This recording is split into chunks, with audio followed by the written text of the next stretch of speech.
Just welcome. All right, the meeting's being recorded, just so anyone knows.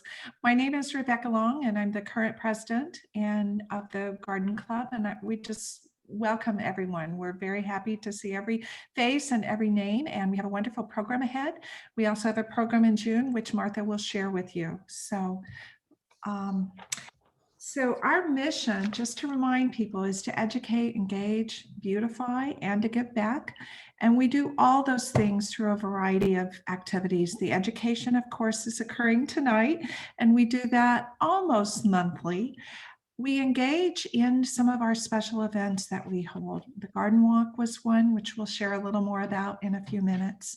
Beautify, we have several activities going on in Mission Hills to beautify. We have Green Thumb Awards that we give members of the community who have lovely yards and gardens. We also support the Gecko Garden at the school in Mission Hills. And we also support some beautification in Presidio Park. Ken, I'm not sure if you're on tonight. I didn't get to scan and look at all the names, but Ken is one of our board members who's been helping support cleanup and planting in Presidio Park, and there's more opportunities there. And I share our mission with you. So any of you that might be on right now that aren't members, if you're so inclined to join and support our efforts, it's $35 a year for membership. Certainly if there's two in your house and a family membership is $50, we welcome that. We also want to ask for people to step forward and volunteer. We have several committee openings. Currently one is programs. If you have ideas for speakers in the future, we've talked as a board that the future may look different. As it did in the past, we were always meeting in person, but we may do a hybrid model. We'll be discussing that more in June at our retreat. But if you have ideas for some great talks or speakers or connected to the community or not, and just a lot of thoughts about what you would like to hear, we would welcome your participation. We also have an opening for secretary on our board. You would, for both of these positions, you do need to be a member, but we wanted to put that out there for those of you that are on the call, knowing that you are interested somewhat in gardening and Mission Hills Garden Club, or you wouldn't be here. I wanted to do a thank you to Barbara Mandel. She was the chair of our Garden Walk committee this year, and we had an outstanding, successful walk. We were limited to 700 people, and we filled that and then some. And it is the main, actually the only fundraiser that this club does, and it was just amazingly successful. So thank you, Barbara. And she asked that we all, she asked that we also promote, she's always thinking ahead, next year. And if you weren't a Garden Walk greeter and you'd like to, it's a wonderful way to get to know the club. And the benefits are you get a free t-shirt, which I should have worn tonight. It had beautiful t-shirts with graphics, and also a free Garden Walk ticket. So, and that's for 4 hours of service. So if you're interested in being a greeter for next year, or think you might be, go ahead, submit your name to chat, or you can email Garden Walk. Is it Garden Walk Committee at missionhills.org? Martha, would you confirm that? Oh, I really, it's just Garden Walk at. Garden Walk. Okay, thank you. At missionhillsgardenclub.org, Garden Walk. So if you're interested in next year, we'll keep your name and call upon you next year. That is all I have right now. Just welcome to everyone, and we're excited about our speaker tonight. Martha, I'll turn it back to you. Okay, thank you. And again, like you said, welcome everyone. We're very happy to see people here. I'm assuming we're going to get more as we go. Real quick, before I introduce tonight's speaker, I do want to let you know, next month, June 24th, we have Chuck McClung, I can't even say his name, McClung. He's an orchid expert, and he's written a book called How Orchids Rebloom. So yeah, I know I have bought many orchids at Trader Joe's and they never rebloom. So he is going to teach us how to do that. So we're looking forward to that. You'll find it on our website to register for that, that program.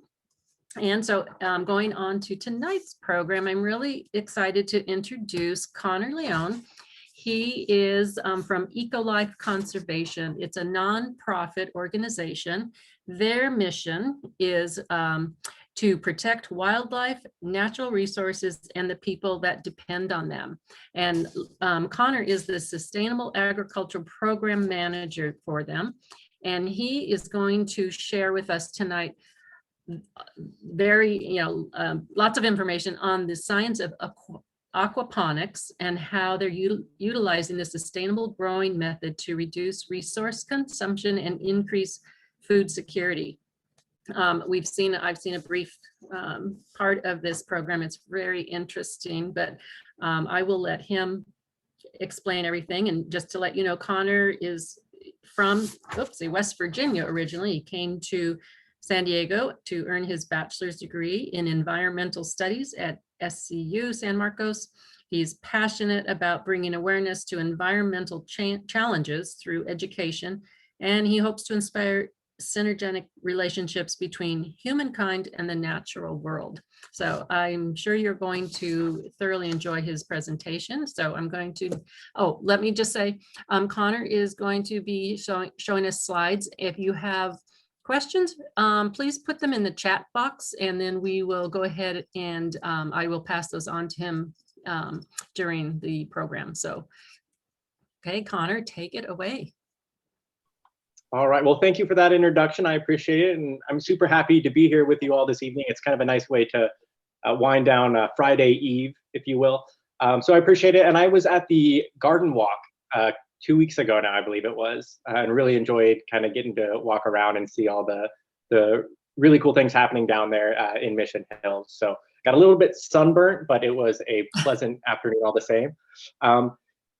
I'm super happy to be here, and I'll go ahead and switch over to my presentation now. I'm going to go ahead and just post our website link in the chat box now, just so you all have it. I do have a sort of loose resources slide at the end of the presentation where you'll see it again. But if you wanted to pull that up, bookmark any tabs that I go over as we go along, you're more than welcome to. And then I will leave a little bit of time towards the end for Q&A, but don't hesitate to throw those questions in the chat box as we go along.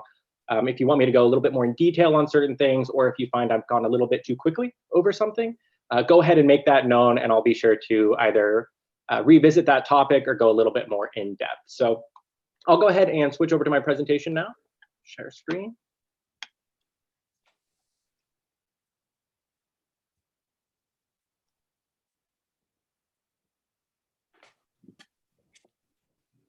Okay, so I should be on my front ECOLIFE conservation slide. Am I coming across clear? Yeah, I see the slide, yes. All right, fantastic.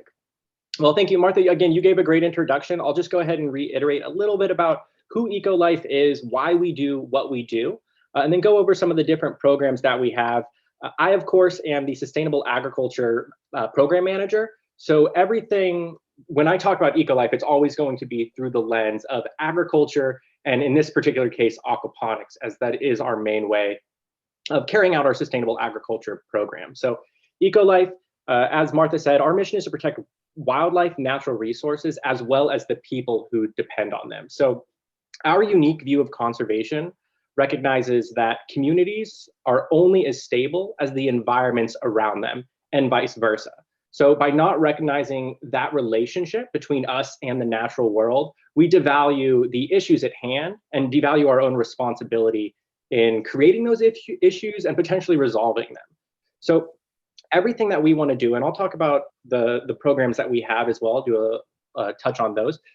Every program that we have, wherever we have a foothold, we want to make sure that both the people and the communities in that area are benefiting, but we want to make sure that the environment and the native species in that area are benefiting just as much. So there's this idea of mutual prosperity in all of our programs, and you'll see how agriculture is tied in with our STOVE program. So ultimately, everything that we do is serving to transform the way that we grow, access, and cook food.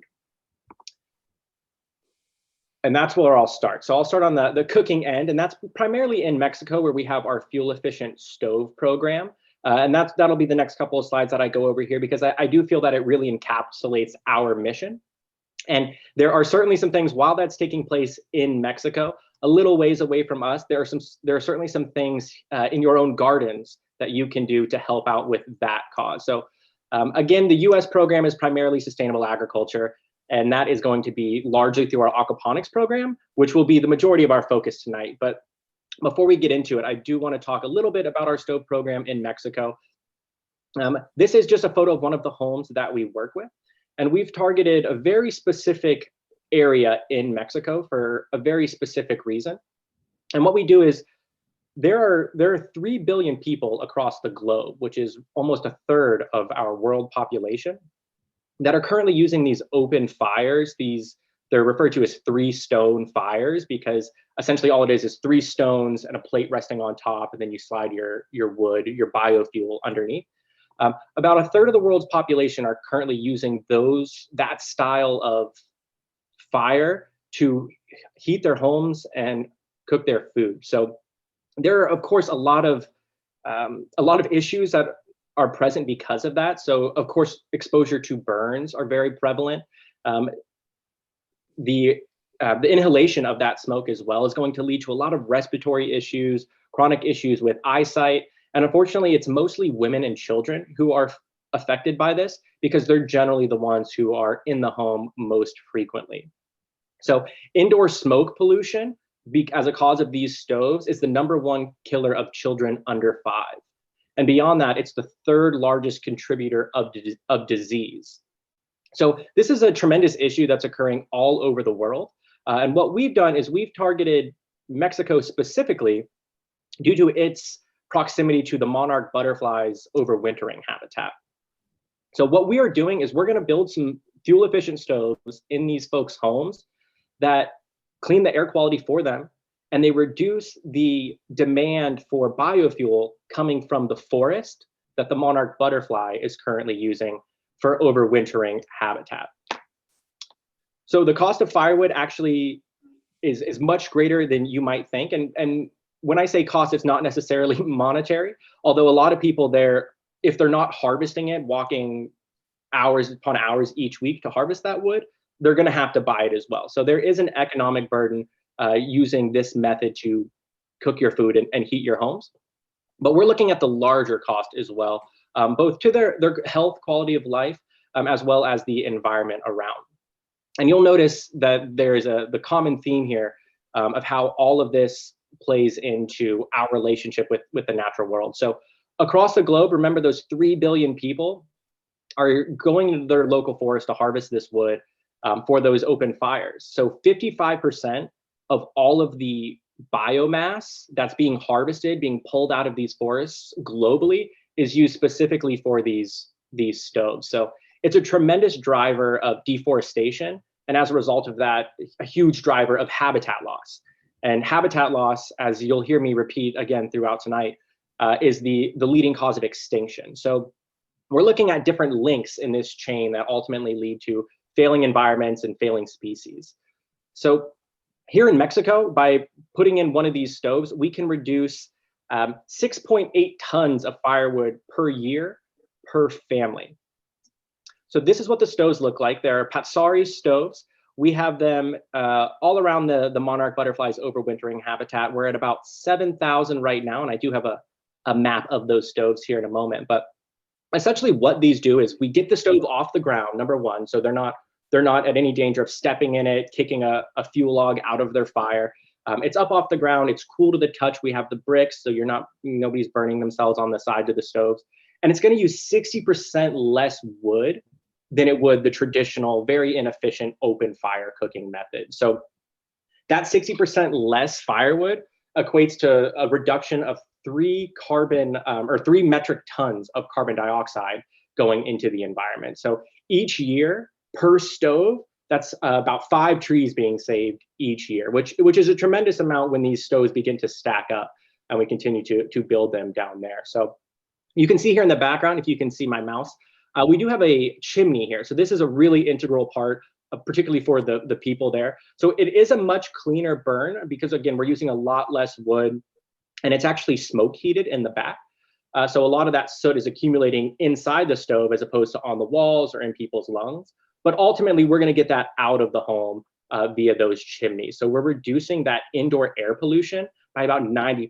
So this program, again, I just think really iterates that connection between people and the environment, and how simple, very low tech solutions in this place are all it takes to help make even a little bit of a difference. So this is that area in Mexico. And again, I told you, we chose it for a very specific reason. It's a UNESCO World Heritage Site, and it's where the monarch butterflies east of the Rocky Mountains are all going to migrate. And I shouldn't say all, because there are certain overwintering sites in Florida as well. But east of the Rocky Mountains, the monarch butterflies in our area are going to flock down to Michoacán, into this forest to stay out the winter. And they'll flock. It takes 4 generations for monarch butterflies to fly all the way up, and they'll go as far as Canada and then all the way back down to Mexico. So the butterflies that are doing this migration are 4 generations removed from the ones that made that trip last. Yet they'll still fly to the exact same tree as their great grandfather or grandmother.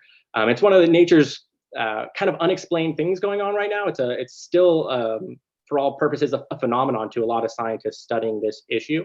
And there's a lot more information on the website. I won't go on too much longer about the butterflies, but it is really interesting if you want to check it out. So why that's important and why we're really focused on removing or preventing wood being taken out of this forest is because it's not, I said that they go to the same tree, and they certainly do, but we're not removing actual physical habitat for them. If that tree's not there, they will find another. Long term, sure, the reduction of the forest is going to lead to a reduction of habitat and that overwintering space. But the more pressing issue right now is when large swaths of the forest are taken out for fuel harvesting, it prevents the forest's ability, or limits its ability, to regulate temperature. So in those winter months, when they're trying to escape the cold, we can see millions of butterflies in this forest, and then overnight, the temperature swings can be so radical that you wipe out a huge percentage of that population. So we're trying to improve the forest's ability to regulate its temperature in relation to the monarch butterflies, and then of course, all of the health impacts for the communities around there. Each one of these little dots indicates a stove. So you can see we're slowly working our way up around, trying to get around the monarch butterfly reserve. We would like to get a 90% saturation rate in the communities, of which there's 30 municipalities here around this biosphere reserve.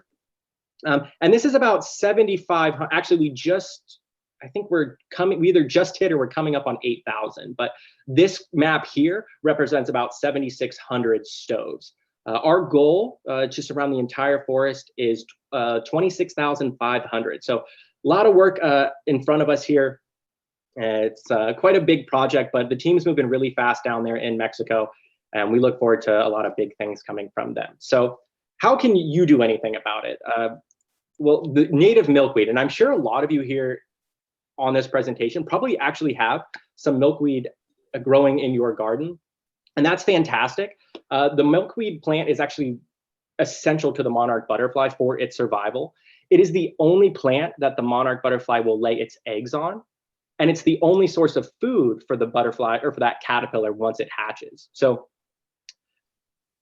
incredibly important for the monarch butterfly. Here in San Diego and in Southern California, narrowleaf milkweed is our native variety, and it's very important that we stick to the native varieties of milkweed, because the tropical ones are going to, they're year round, so they're not going to die back. And then what do you call it? Parasites, excuse me. Parasites will cultivate on that plant and ultimately impact the monarchs when they land back on there.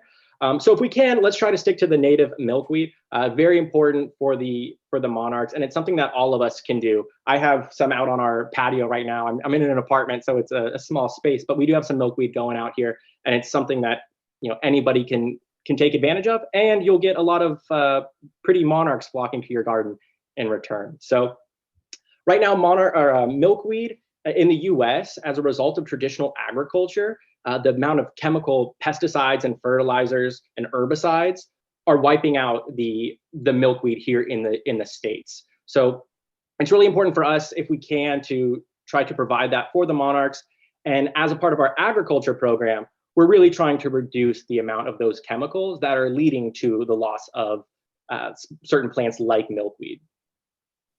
Which leads us into our traditional agriculture. So there are, we've been doing agriculture for a long, long time as a people, and it's worked very well up to this point for providing for all of us. But the problem is we only have a finite amount of resources and tons of people continuing to grace this earth every day. So there are certain ways, traditional agriculture certainly has been monumental for getting the human species to where we are now.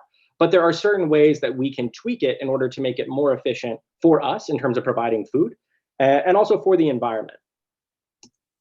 So agriculture, and I'll kind of shift away from the numbers here in another slide or two.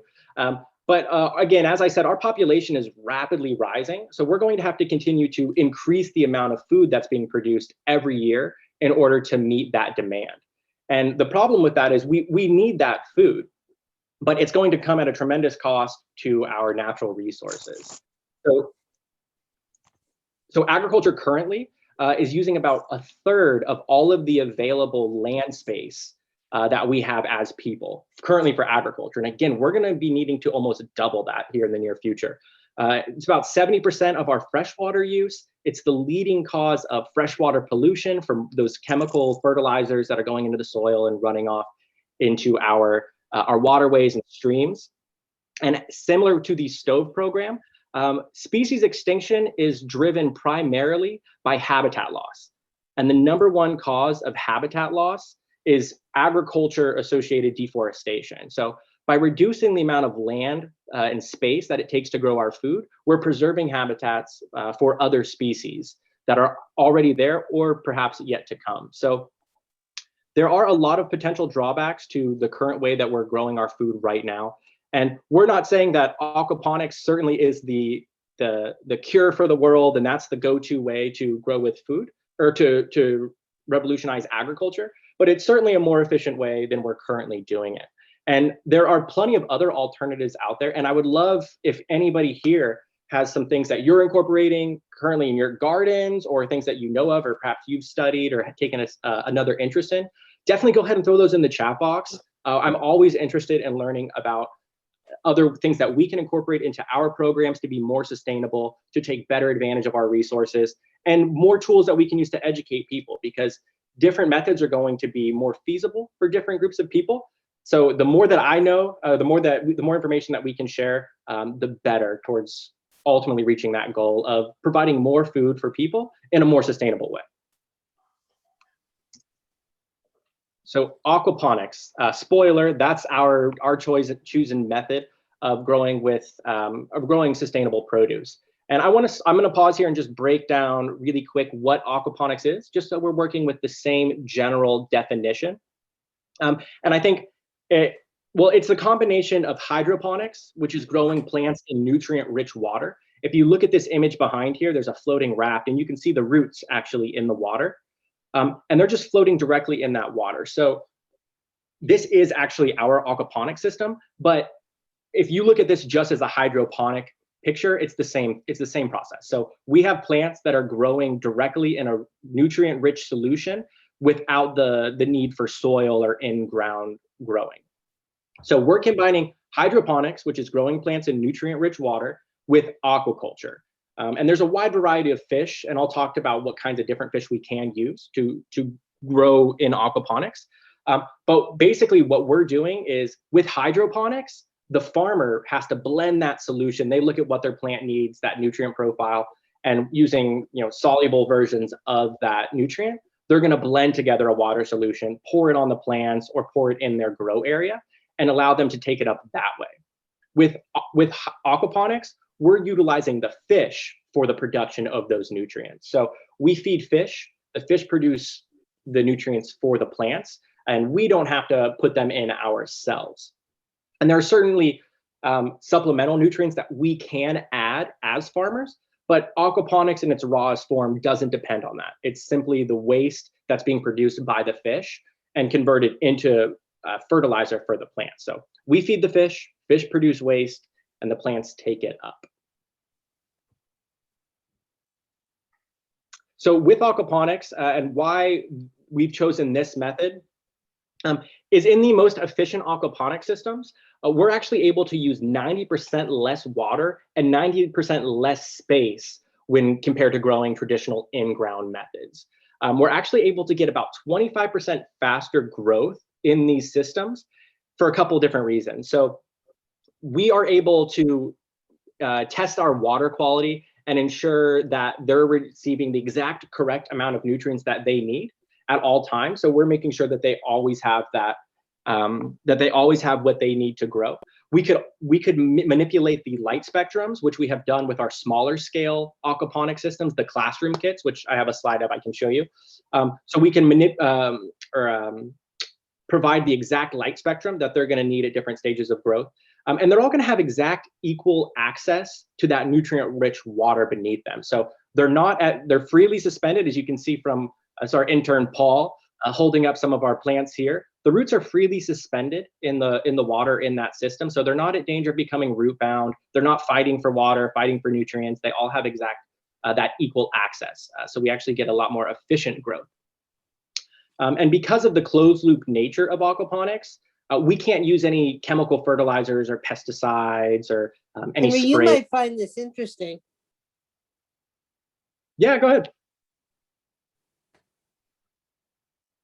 Oh, I think she was talking to someone else. Yeah. That was a summoning, not a question. I'm sorry. Yeah. Well, the more the merrier. Please gather around.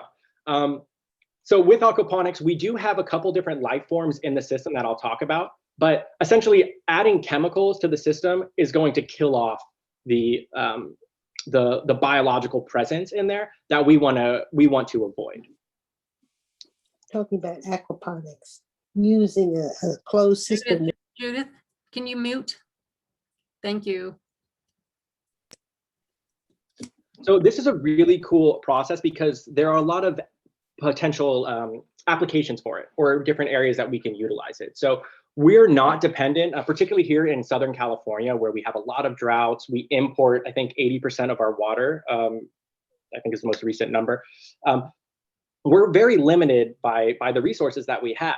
And targeting these areas and giving them a method of providing food for themselves in a way that doesn't require such a tremendous demand for those resources makes this a really beneficial opportunity.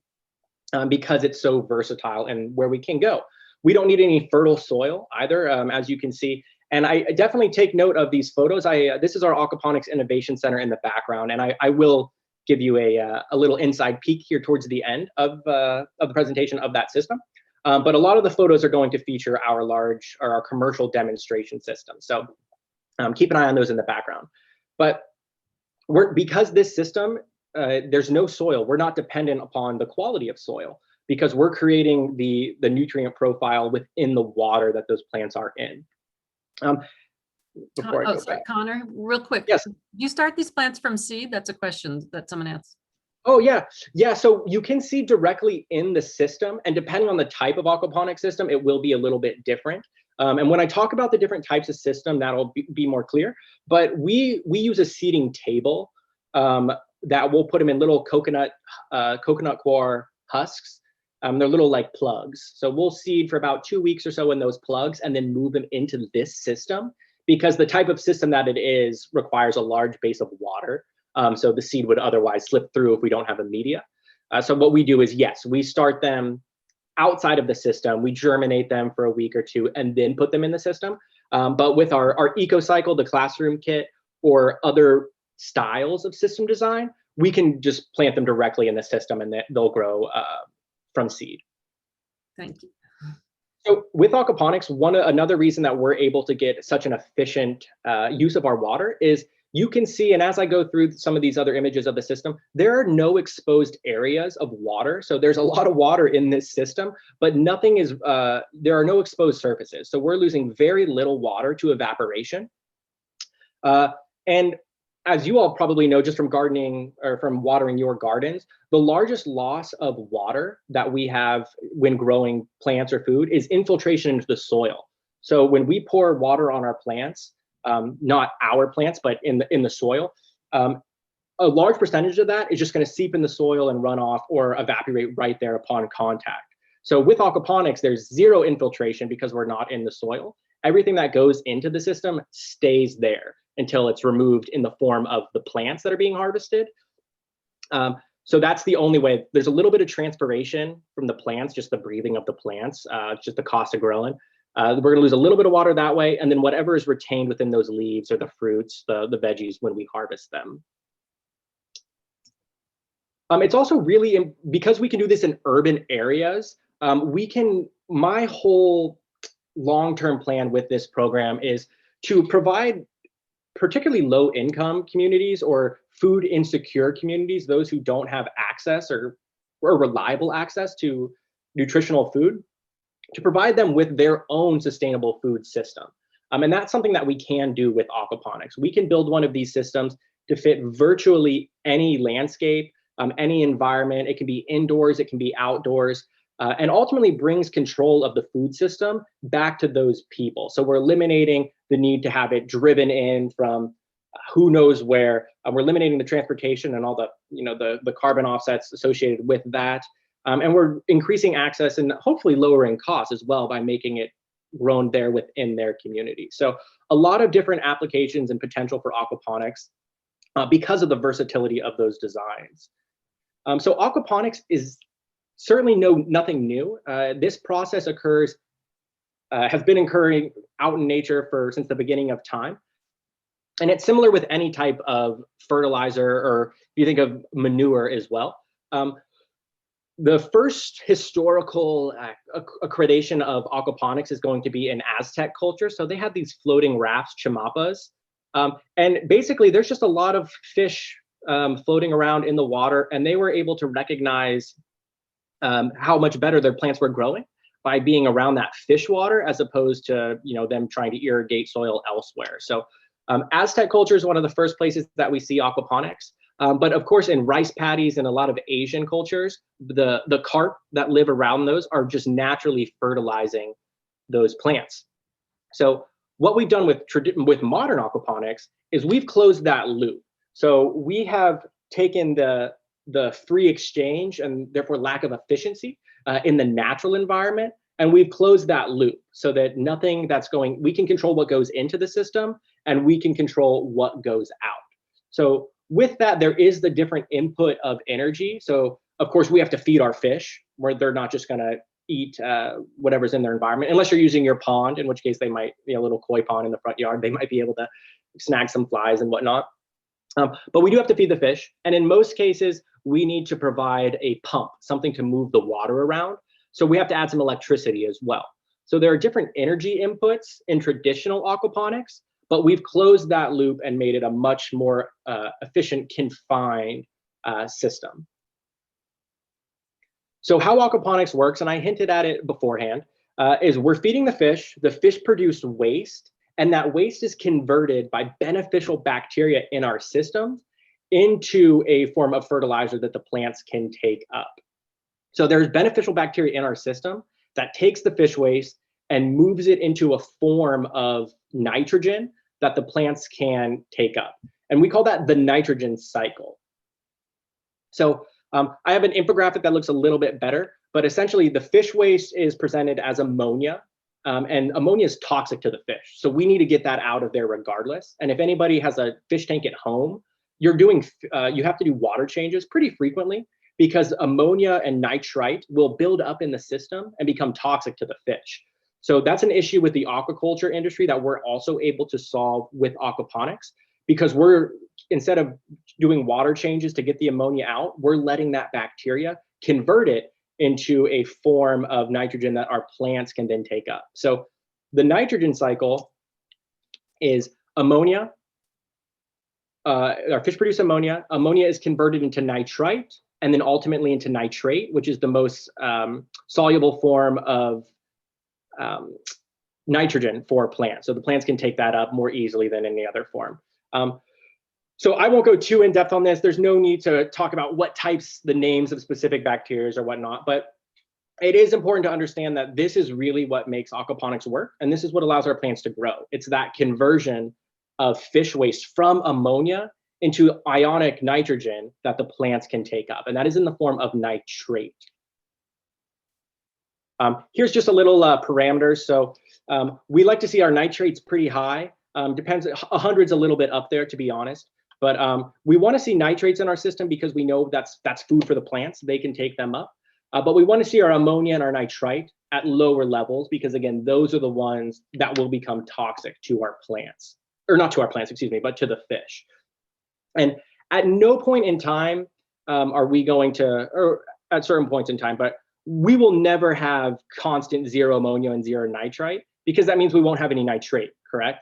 So we have to have levels of ammonia, we have to have levels of nitrite in order for there to be nitrate in the first place. So you will see sort of an up and down of our ammonia and our nitrite levels throughout the lifestyle of a system. But ultimately, we would like to see these numbers pretty low, and we like to see our nitrate pretty high because that's what our plants are taking up. pH in aquaponics, I should point out, plants like a little bit more acidic water, fish like it to be a little bit more basic.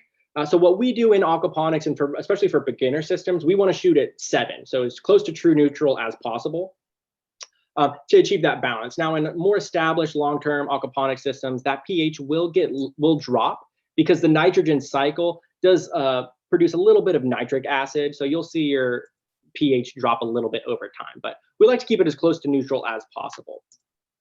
These are our water levels just at the AIC. So you can see our pH is a little bit lower than that 7 range, and the plants do a little bit better at that point, and the fish are okay with it as well. Ammonia, you see pretty low, nitrite pretty low, and our nitrates are somewhere, actually, my phone camera is not the best, but it's somewhere actually close to about 80 parts per million here. So not terribly important, just in a passing presentation, but this is something that we do each week to kind of just know what the nutrient profile of our water consists of, and then we'll occasionally send out full spectrum tests of the water to look at those micronutrients that are being produced.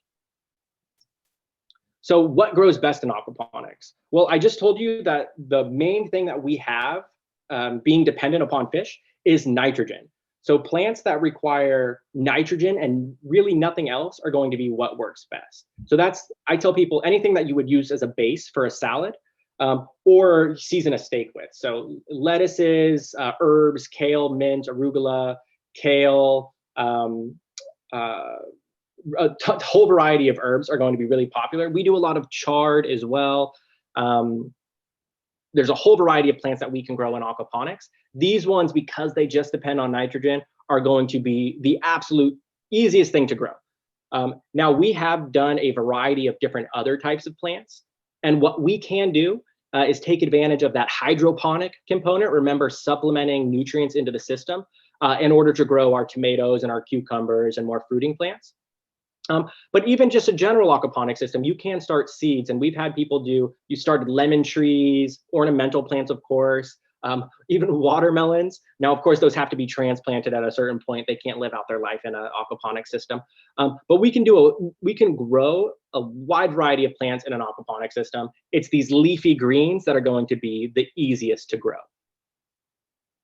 So I'll go a little bit quicker through this, actually. But this is just a native plant project. So this is a system that we built at a high school in La Mesa. And they grew about 150 during my time there. They're still actually using that system. But they're growing California primrose in that aquaponic system. And then they're working with the canyon lands to transplant them into Shepherd Canyon. So if you're ever in Shepherd Canyon, like Mission Trails, I believe, keep an eye out for primrose, because it's likely that the students at Helix High School helped grow that. So they have one of our aquaponic systems, and they're currently using it to grow native plants. Now, of course, that takes out the food component, but for educational purposes and for habitat restoration, it's certainly doing a great job down there. So the best fish for aquaponics. And it's a wide variety, I'll be completely honest. If you want to try, most types of freshwater fish are going to do well in aquaponics. But fish are 50% of the food production in an aquaponic system. So the #1 way that we consume protein worldwide is through fish. So in most large-scale operations, we're going to look at a palatable fish that produces an ample source of protein. For us, it's going to be tilapia. Tilapia are a really hardy fish. They're really high protein yield per pound of body weight. Catfish are another popular one as well.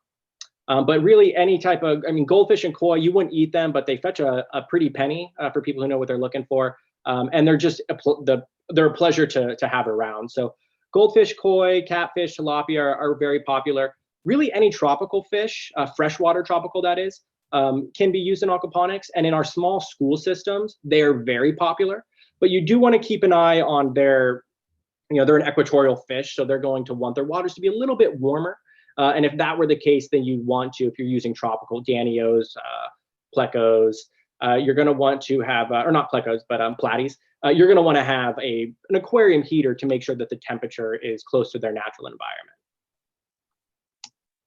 Okay, so this is an NFT style system. There's a couple different ways that we can grow, that we can design aquaponic systems. And it's not terribly important that you know each different type, but just so you know, there are 3 main ones. So NFT, nutrient film technique, is identified by these like channels or gullies or gutters even. And we're having a small film of water constantly flowing over the plant roots. So water comes in this side, it goes all the way down and back and down and back. So you have about 1/4 inch of water constantly flowing over the roots. And a big benefit with this system is the oxygen that is being, the roots being partially exposed. They have plenty of oxygen. However, you can see that it is a slightly smaller space. So leafy greens are going to do great, but anything with a really large root mass won't do fantastic in the NFT system because it simply doesn't have that space. It would clog the grow tray or prevent the rest of the plants from getting water as well. So NFT, nutrient film technique, very popular method, but it does have, it provides a lot of oxygen, but it does limit us a little bit to those leafy greens specifically. This is that primrose, that helix that I just mentioned. So these are all the native plants that they were growing down there, and they have an NFT style system there. This is just another example of an NFT system. So we built this system. It now currently resides at Coastal Roots Farm in Encinitas. And you can see it's 9 channels here. So, and then we plumb the water from underneath up into these 3, these 3, and these 3, and then it flows back down. So it's a complete cycle, complete loop. NFT is just going to be that loop through the plant grow area is through those channels. Media beds are also very popular, especially for backyard growers. They're also ebb and flow or flood and drain because that's exactly what's happening. You actually have media in these systems. So this is a giant tub, and we have, these are all hydrogen, it's clay pebbles, it's completely inert. It's just there to give the roots some structure to hold on to. But with this, you can do a variety of rooting plants, or those with larger root structures, because they have that soil to dig in, or not that soil, but that media to dig into. Problems with the media bed systems are we generally are dependent upon a bell siphon in most designs, because we're going to, as you can see here, we're going to flood this system, flood the grow area that is from the tank underneath, flood that grow area until the water is high enough that it trips that bell siphon and then floods the drain out. So flood and drain, or ebb and flow. We're periodically filling up and then draining that area. So with that process, that drain can get clogged. It can be an issue. It can also lead to anaerobic pockets in the media. So you have to clean it like this young man is down here, clean it pretty often, turn it over a lot, stir up all that waste, and get it out of the system. Otherwise, we can get anaerobic zones in these media bed systems. This is a deep water culture system, and this is going to be the most popular for commercial growing. And this is actually a previous iteration of our innovation center, the system that we have up there. These are floating rafts. So you saw in a couple of the past pictures of the roots freely suspended, and that's what's happening. So this is a probably 18-inch deep, 16 to 18-inch deep pool of water that these rafts are just floating directly on top of. So we can get plants a lot closer together in these style systems. And the water is going to, because there's so much of it, it's not at risk to temperature fluctuations the way an NFT channel, which has very low level of water, might be. This is going to be much more stable long term. We do have to blast it with oxygen because there is so much water, and the plants are the roots are completely submerged. So these lines here are constantly adding air to the system. Again, we have improved upon this design. This isn't the the most efficient way of doing deep water culture. We've since refined it a little bit, but this is the method. So we're growing in floating rafts and providing air to that water. This is the eco-cycle that I mentioned. So we have about 2,000 of these across the country. The majority of them are in classrooms. It's technically an NFT style system. So we're pumping our water from the fish tank, just a little 20-gallon fish tank. It's mostly goldfish or those freshwater tropicals. And we're going to pump it up into the grow area with the plants, and then it runs back in. So it's a thin level NFT system. But we do have these in schools all over the country. There's about 200 of them alone in San Diego schools. All of the Escondido 7th grade chemistry and science classes are using our eco-cycles. They come with a complete K through 12 curriculum, and we're currently working to continue to build that out. So if you know of any teachers or anybody who just wants to grow some herbs, plants and herbs in their house, the EcoCycle Aquaponics Kit is a great option. And I also have this included because it does demonstrate the LED lights. So we can, in our AIC, the Innovation Center, we use natural light. But we do have LED lights on these systems, which you can certainly do in aquaponics, especially if it's indoors, in order to provide that sunlight for the plants.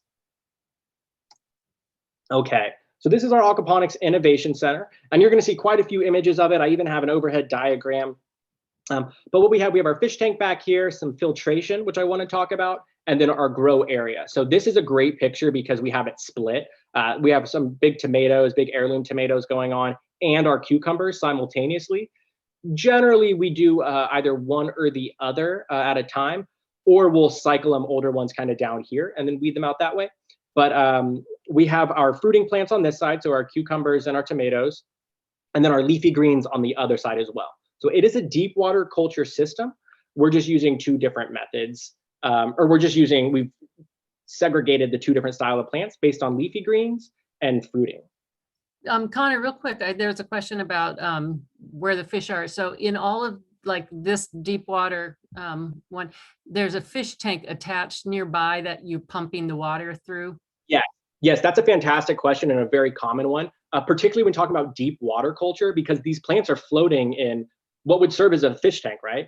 But we don't want the fish in here because we don't want it's important that their waste goes through filtration process so that we're not getting solid fish waste on our plant roots. And they would also eat at the plants. They might nibble on them as well. So we're going to keep the fish and the plants completely separated always. This giant tank here is where we keep our fish in this system. And then we move their waste, the fish water, into these filters. So in no system are the fish living with the plants. And actually, I'll go back to the eco cycle. So this is actually, you can see this is the water line. The grow tray stops about right here. So there's a mat of roots in there. So even in this style system, we're keeping the roots of the plants completely separate from the fish. We're pumping the water up into their grow space. And it's the same with the deep water. Okay. But that's a fantastic question. We do the third Thursday of every month, we're doing virtual tours at the AIC. But I would like to get back into in-person stuff as San Diego starts to open up and more people are vaccinated. So I don't have a definitive date on the first in-person tour, but I would love to have the garden club up there at some point when everybody's free, or whatever works for you as individuals as well. We do these tours monthly. So if you or anybody else wants to check it out, they're currently virtual, which makes it very easy to attend. But we would like to do them in person again. So I would like to invite all of you up there at your convenience to come check out the system. Maybe help us with the harvest, take some cucumbers or tomatoes home with you. And we can find that information on your website, correct? You certainly can, yes. And I can send something around as well. Okay. We do, so right now, unfortunately during COVID, we lost a lot of interns due to the in-person nature of this. But generally we have about 16 to 20 interns throughout the year helping up at this system. They've been awesome. It's kind of served, like I said earlier, I don't know who all was on, but a lot of the local colleges provide students for service learning or internships, and we've greatly missed them during times of COVID, but we very much look forward to having them back. That system produces about 3,000 pounds of produce each year, and we're currently at, I'm not sure exactly where we're at this year, but we're coming up on our 3-year anniversary of that specific system. So we're continuing to increase its efficiency. So we've gone from about 1,000 pounds of produce to right now we're cranking out about 3,000. We're scheduled for this year, and we're looking to expand it as well. So there'll be 2 different versions of that system up there by the end of the year, which we hope to almost triple the amount of produce that we're producing. But as it currently stands, we're on pace for about 3,000 pounds of produce.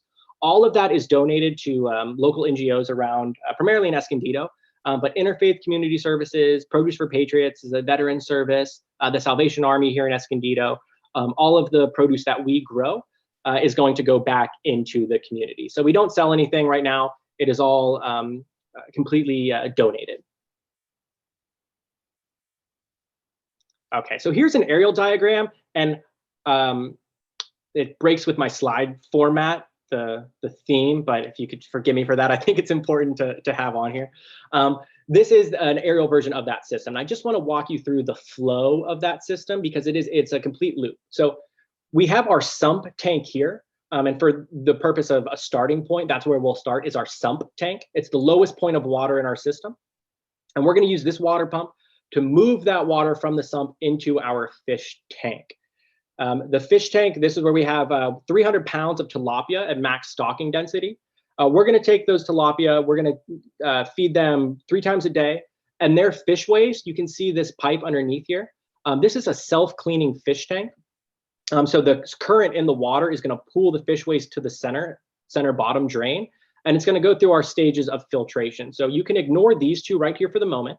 It's going to go through our first stage of filtration where we're just separating the solid. So we're trying to get the solid to settle to the bottom. These are conical filters, conical tanks.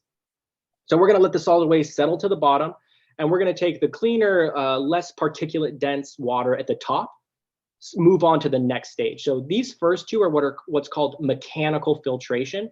And that mechanical filtration is when you're separating the solid fish waste from the water. So by the time it gets to our 3rd filter, there's really you can look in it and there's not going to be any floating solids, or there should be very few floating solids in that system. Because this last stage is our biofilter. And a biofilter is full of a lot of media. It's a lot of surface area, and I have a photo of that media on the next slide or the one after. And that's where we're cultivating bacteria. So we're going to have that bacteria that converts the fish waste from its ammonia state into nitrogen or into nitrates with the biological filter. And the bacteria are found everywhere, but we're just using this area for tons of surface space for them to colonize.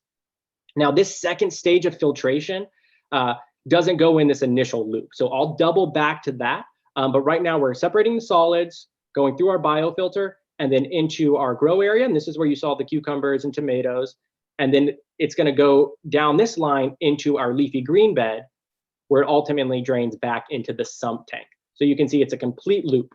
All the water is moving through here at all times.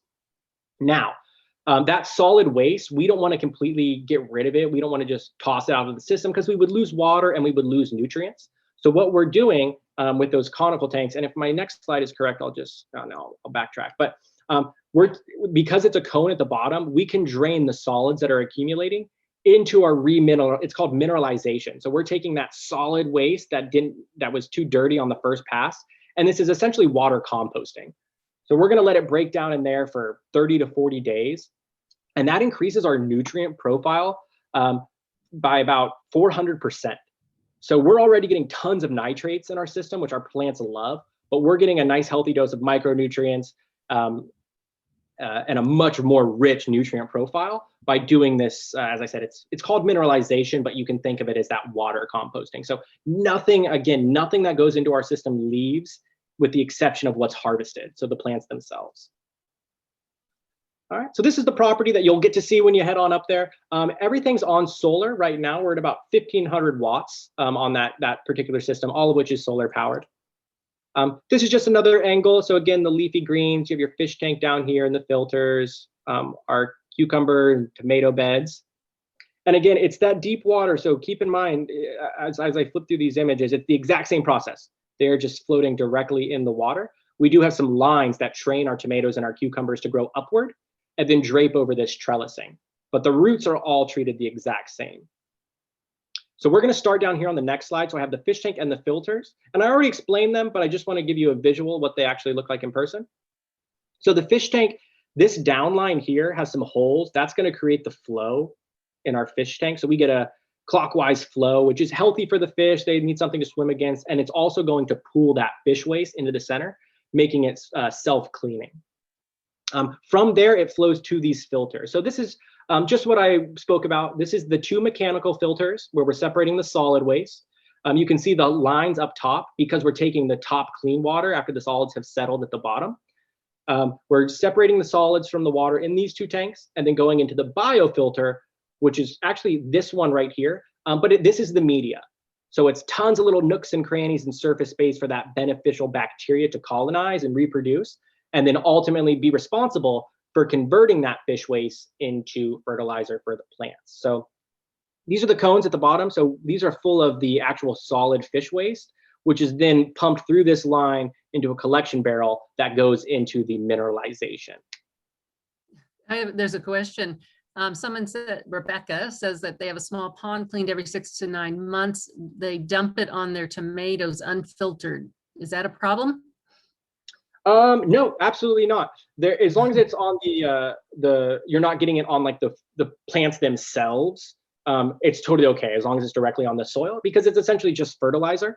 And people that don't have mineralization, again, that makes our system really efficient, but it's not common in backyard systems, people that do it at home. Very few people outside of like in commercial purposes are not using mineralization. And in which case that solid waste would be going on vegetating or crops, like your regular garden or whatever else you're growing outside. So that's a fantastic use of that waste. Instead of letting it go to waste, giving it to your hungry other plants. So these are also just pictures, and if we're running out of time here, I can open it up to Q&A. But I do have some other images just of some of the plants when they're in full production. This is wrong. I messed that up. We actually get a lot more tomatoes than that. It's about double that, depending on how long we leave them in the system. And we do a mix of German Johnson tomatoes, different heirloom tomatoes, and then Edux cherry tomatoes as well. So we'll do a mix at any given time. These are the size of golf balls. They get rather large, and the heirloom tomatoes as well are about 2 pounds a piece. The big heirloom tomatoes. So here's just some other images of them, and I do like this slide because it shows how we train them to grow up. So this is a lower and lean method. We have these lines that we're going to use these little white clips. Every time we go in there, they go pretty quickly. The cucumbers even more so. But we're going to keep clipping them, training them to grow upwards. And then you can see we actually cut off about the bottom 2 feet of foliage. And that's to create airflow, to help us kind of combat some powdery mildew and whatnot on these plants. So they're just going to continue to grow up these lines. Our tomato plants will max out at 30-foot vines. So we don't let them grow any longer than 30 feet. We see the production start to suffer at that point. So after about 4 or 5 months, we'll even cycle them out if they can't be held back, and then we'll transition to either new tomatoes or to the cucumbers, which look like this. And I only have one cucumber slide as opposed to the tomatoes, but I wanted to show you the lines. That's the same sort of process. So the cucumbers, we get a tremendous output. So the vines in peak summer months, which we have coming up right around the corner, we do about 6 inches of vine growth per day. Through the months of about the end of June until mid-August. Those months we get tremendously rapid growth on the cucumber plants. So it's really important that we have those interns and those volunteers that I mentioned to come in there and help us out to manage these plants, particularly during those summer months when it's really hot. But this is what an average harvest looks like. So for the cucumbers, we do them daily, which would generally be one of these bins. They're about 20 to 25 pounds per bin of the cucumbers. And we do about 150 pounds per week throughout the summer. So as long as we have the cucumbers in there, they're pretty much cranking. But if they're not there, we have the tomatoes. So a lot of tomatoes, a lot of cucumbers. And if you come up here pretty soon, we'll definitely have some that we can throw your way. Those are beautiful specimens. Yeah. So I'll go ahead and stop there. We do have, I'd like to open it up to some Q&A. If anybody had other questions, I appreciate those of you who threw some in there. That was a lot of information really quickly. So I completely understand if you would like me to go back over something or more in detail. I should say if we do, if you do need to step away, you can always reach out to me directly. Let me go ahead and I'll move to our contact information here. Reach out to us, give us a phone call, shoot me an email. I'll leave my contact information with Martha.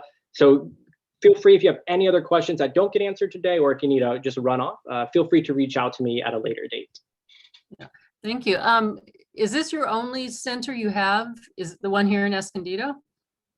Well, yes. Yeah. So we have about 12 of those like moderate sized systems, like the one I showed you at Encinitas, throughout the county. Most of them are in schools and they produce about 150 to 300 plants per system, but they're a lot smaller and they're mostly in schools, so we don't visit them.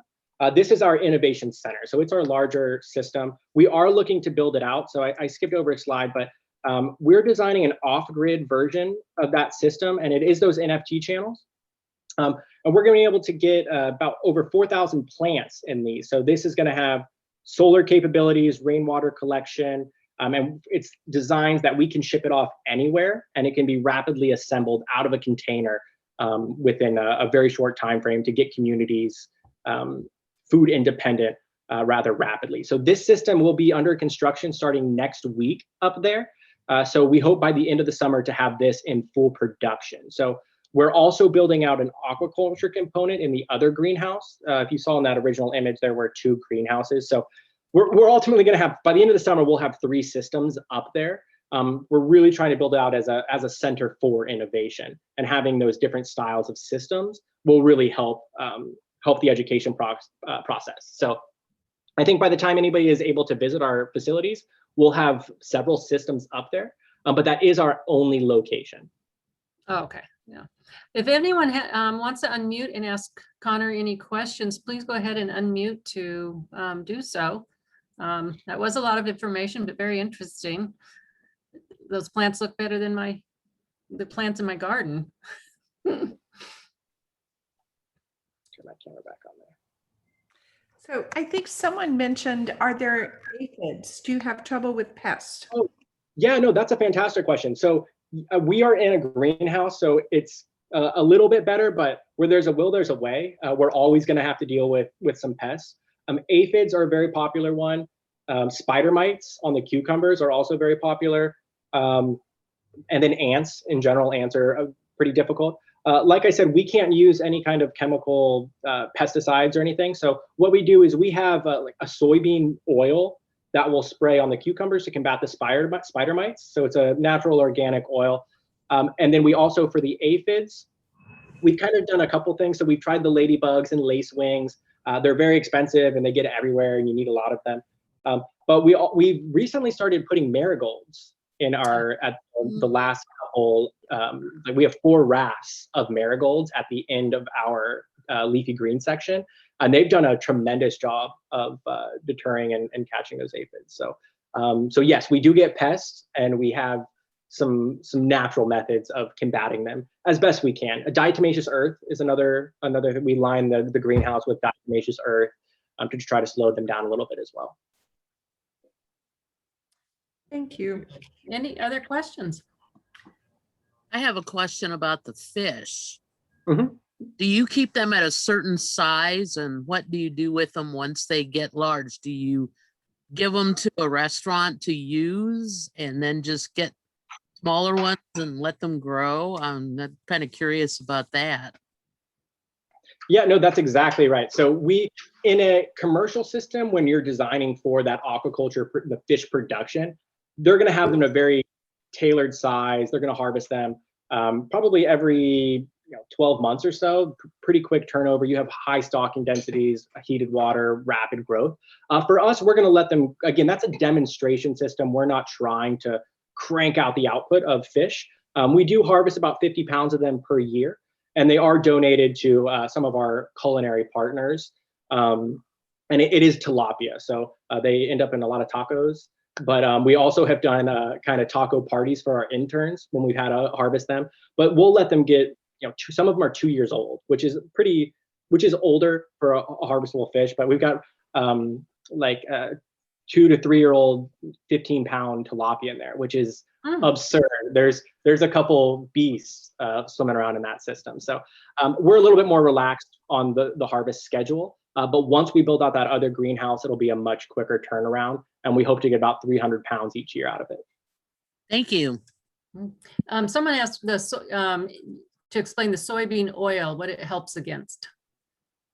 Oh, I believe it combats, I'm not 100%.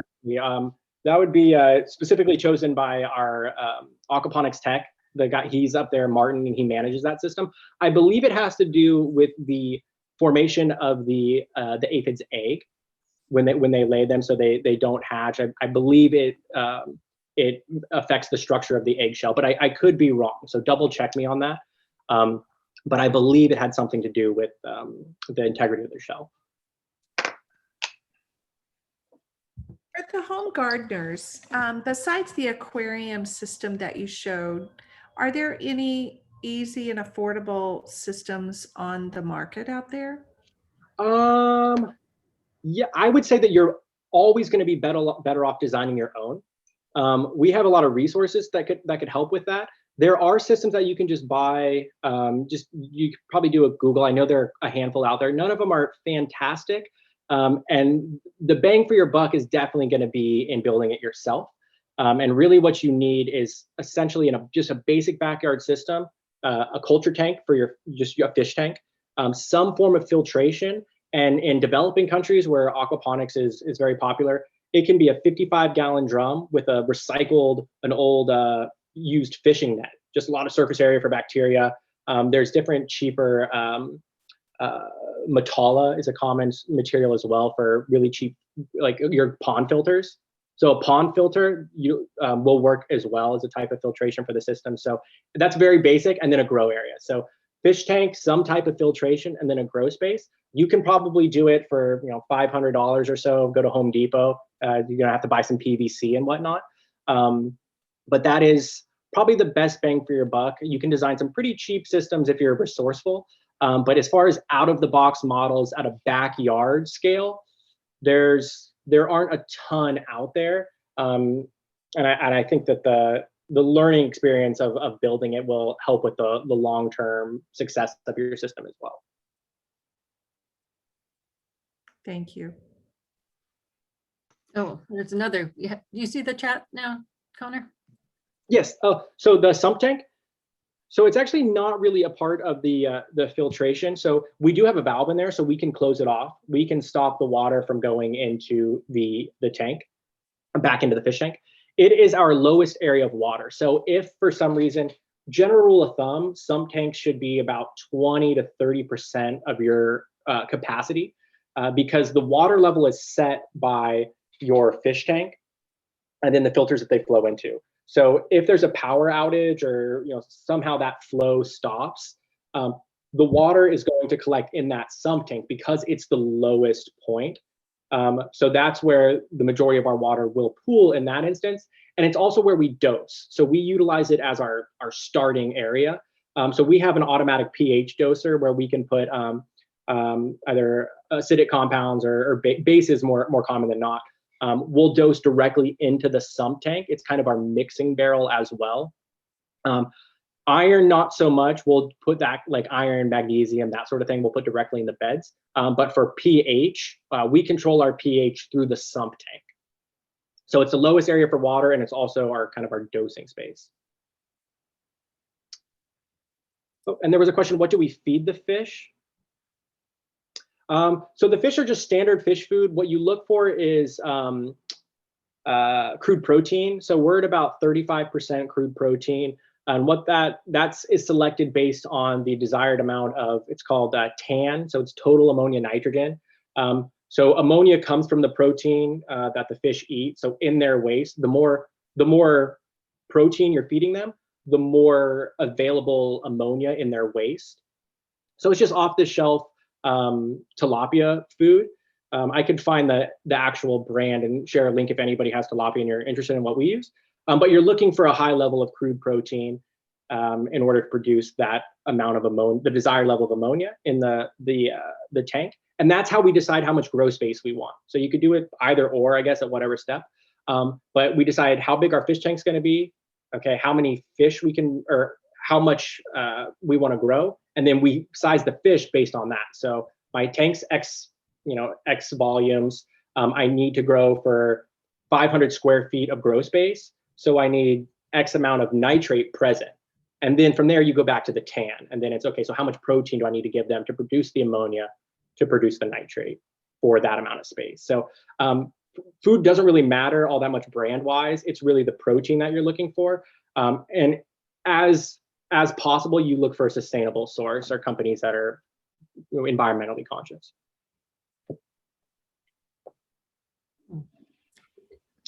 Connor, hi. Great presentation. I had a question as far, I know when I was in Florida and we were doing a system, we used Florida sunfish since it was a native fish and the water didn't have to be heated. Do you recommend any kind of San Diego or, California native fish that are an alternative to tilapia?